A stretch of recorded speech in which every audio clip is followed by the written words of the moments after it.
Most people think dopamine is just about pleasure, that it's the chemical that lights up when you get what you want. You achieve a goal, you get the reward, you feel good. That's dopamine, right? But that's not quite accurate. What science now shows us, and what Andrew Huberman explains so clearly, is that dopamine is actually more about pursuit than pleasure. It's not the moment of reward that drives your life forward. It's the moments before it, the anticipation, the chase, the process itself. Dopamine is the reason you want something before you have it. It's the biological fuel for motivation. You see, dopamine doesn't rise when you succeed. It rises when you move towards success. The brain releases dopamine when it detects progress, not completion. This is why the journey, not the destination, determines how fulfilled and driven we feel. When people say it's about the process, that's not just a motivational quote. That's neuroscience. Your brain is wired to reward pursuit, not perfection. Think about what happens when you set a goal. The moment you decide, I'm going to get fit, or I'm going to start this business, dopamine starts to flow. It gives you energy, optimism, drive. You start taking steps. But then something happens. The process becomes difficult. The novelty fades, and that internal spark begins to drop. Most people interpret that dip as a loss of motivation. They assume something's wrong, that they're not cut out for it, or that their passion is gone. But what's really happening is that the brain is recalibrating. Dopamine levels naturally rise and fall depending on how you frame your progress. If you constantly focus on the reward, the end goal, you're setting yourself up for disappointment, because once that reward is achieved, dopamine falls sharply. That's why so many people feel empty right after hitting a major milestone. The athlete who wins the medal, the entrepreneur who sells their company, the student who graduates, they all experience a post-success crash. The brain essentially says the chase is over and dopamine returns to baseline, sometimes even below it. But here's where the shift happens. If you learn to link dopamine to the effort itself, the process, the daily grind, the act of showing up, you break that cycle, you train your brain to find reward in pursuit, not just in arrival. Huberman often says that the most successful and fulfilled people aren't those chasing a constant high, but those who've learned to control when and how they experience it. They've conditioned themselves to associate effort with satisfaction. In practical terms, that means when you work out, you focus on the feeling of exertion, the breathing, the burn, not just the outcome of a better body. When you're studying or building something, you focus on the learning, the challenge, the growth, not just the end product. By doing this, you teach your brain that effort itself is rewarding. You're essentially telling your nervous system, this is what I love, this is what I live for. This concept also explains why external rewards, like likes, praise, or money, can sometimes kill motivation instead of amplifying it. When your dopamine becomes tied to outcomes you can't control, you lose intrinsic drive, you start depending on outside validation, and that dependence rewires your brain to chase short-term spikes instead of long-term fulfillment. You become a dopamine addict without realizing it, constantly refreshing, scrolling, checking, consuming, searching for that next tiny hit. The paradox of dopamine is that while it's the chemical of desire, it can also destroy desire when used incorrectly. Too much stimulation, too many easy rewards, and your brain becomes desensitized. That's why things that once inspired you can start to feel dull. It's not that you've changed, it's that your dopamine system has been hijacked by quick, meaningless spikes. To regain control, you need to lower the baseline. That means taking breaks from constant stimulation, delaying gratification, and reintroducing challenge. It's in that space of effort, that quiet grind where nobody's watching, where real motivation is rebuilt.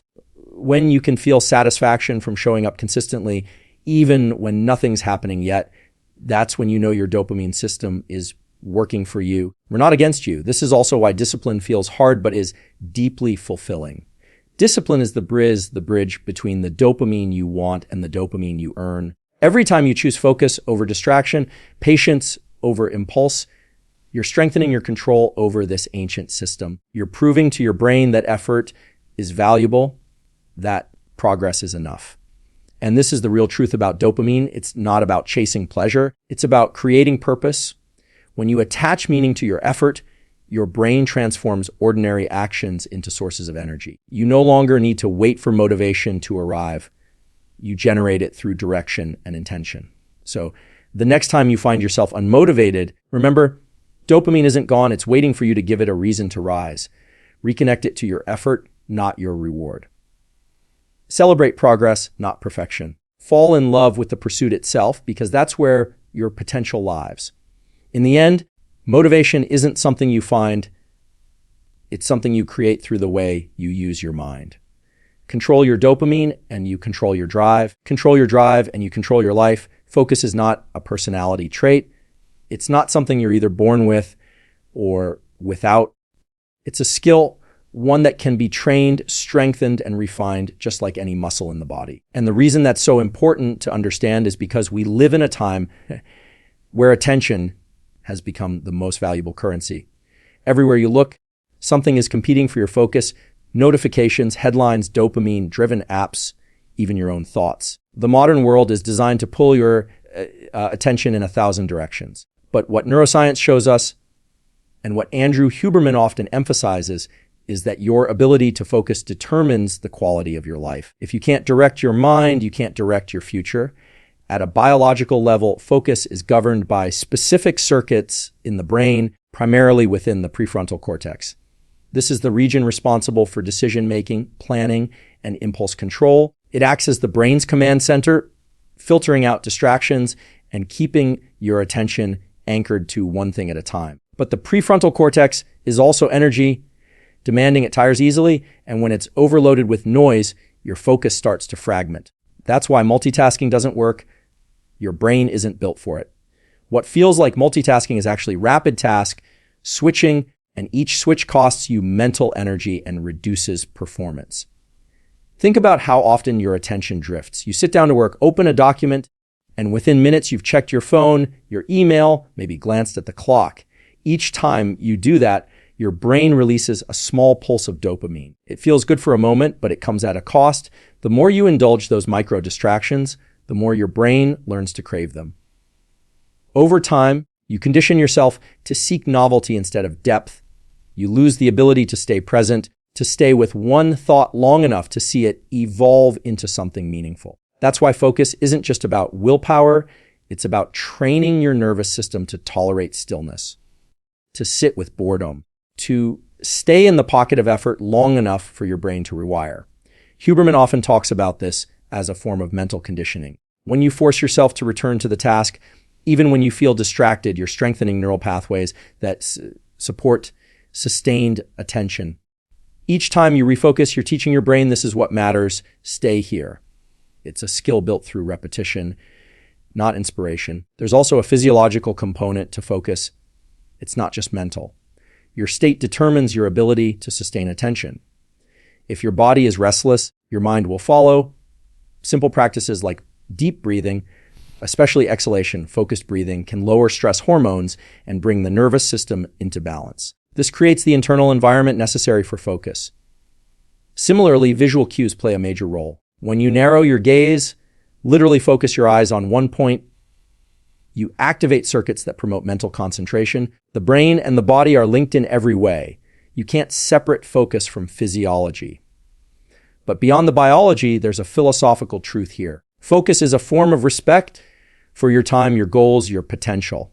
Every time you allow distraction to take over, you're signaling to yourself that something else is more important than your purpose.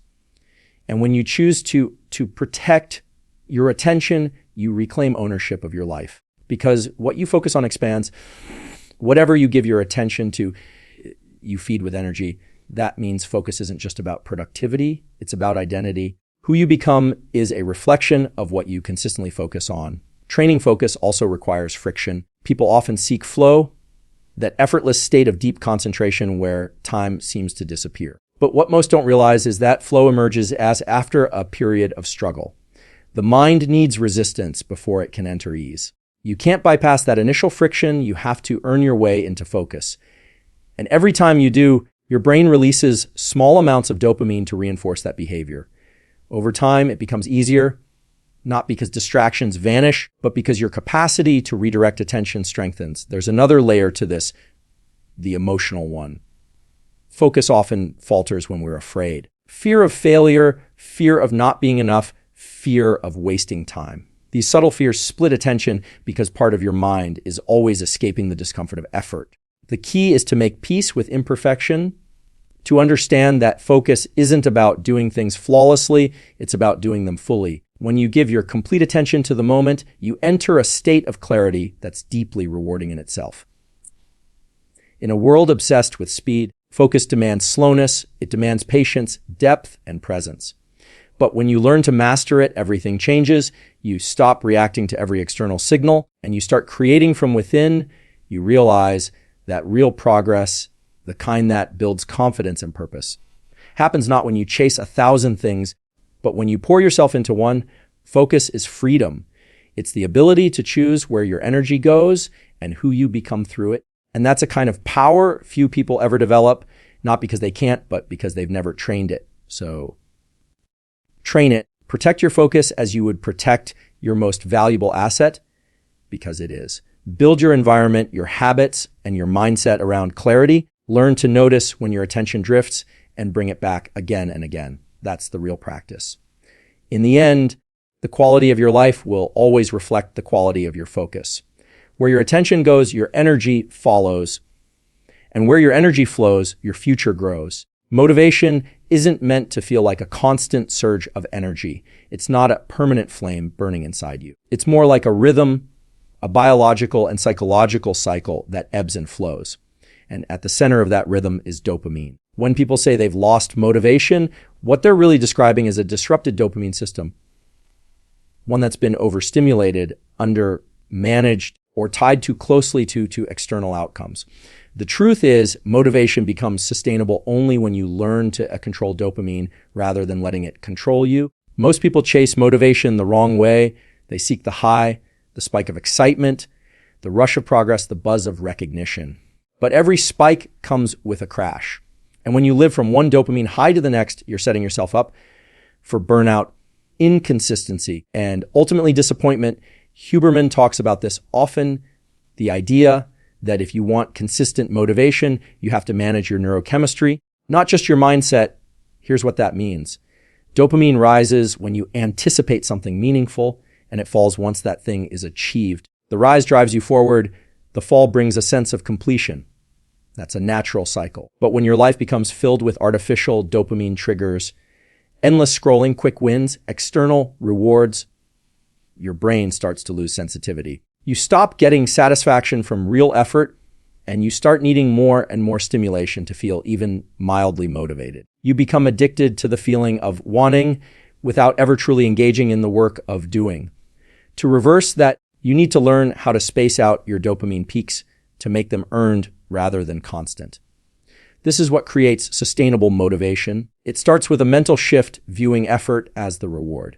When you connect dopamine not to the outcome, but to the act of working toward it, you create a self-reinforcing loop.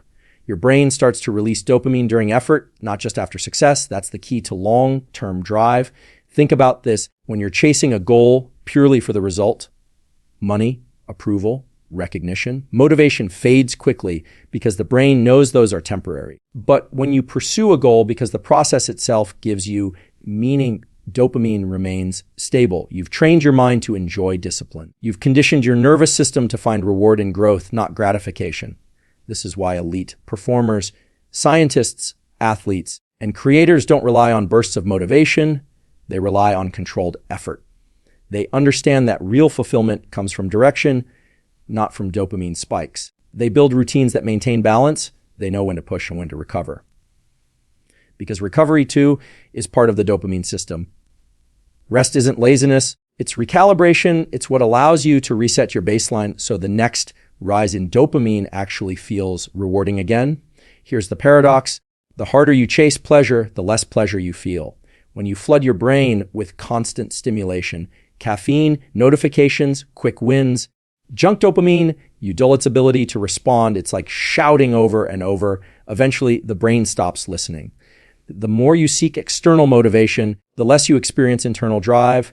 That's why so many people feel exhausted. Even when they're doing everything right, they've trained their brain to expect constant peaks. leaving no room for restoration or real satisfaction. Huberman often describes this as self-regulation of reward. It means being intentional with when and how you experience pleasure. For example, delaying gratification, finishing the task before you check your phone, completing the workout before the reward, teaches your brain to associate effort with satisfaction. Over time, this builds resilience. You start to crave challenge, not comfort. You start to see obstacles as opportunities for dopamine-driven growth. Philosophically, this is powerful because it means you can rewire your motivation system through awareness. You can take something as ancient and primal as dopamine and make it work in service of your higher goals. You can decide that meaning matters more than excitement, that discipline matters more than impulse. And when you live that way, everything changes. You stop being at the mercy of how you feel in the moment. You stop waiting for inspiration to strike. Instead, you build an internal engine that runs on purpose. Every action, every repetition, every moment of effort becomes part of your dopamine economy, one that you control. It's also important to understand that low motivation doesn't mean you're broken. It often just means your dopamine system is out of balance. Maybe you've overstimulated it, or maybe you haven't given it meaningful direction. The solution isn't to push harder. It's to reset, take time away from constant stimulation, reconnect with effort. Do something difficult without expecting a reward. That's how you rebuild sensitivity to effort-based satisfaction. When you do this, you'll find that motivation becomes less emotional and more stable. It's no longer dependent on mood or inspiration. It becomes a quiet confidence, a knowing that your actions are aligned with something meaningful. That's what sustainable motivation feels like. It's not fireworks. It's endurance. It's a steady flame that doesn't burn out. So if you truly want lasting motivation, stop chasing the dopamine highs. Learn to space them out, earn them, control them. Because when you understand how dopamine works, you realize that motivation isn't about always feeling excited. It's about feeling aligned. It's about building a relationship with effort that's so strong, you don't need constant rewards to keep going. And when you reach that point, when you no longer rely on external dopamine to move forward, you become unstoppable because you're no longer being driven by impulse, you're being guided by intention. In the end, the goal isn't to eliminate dopamine, it's to master it. Because when you master your chemistry, you master your choices. And when you master your choices, you master your destiny.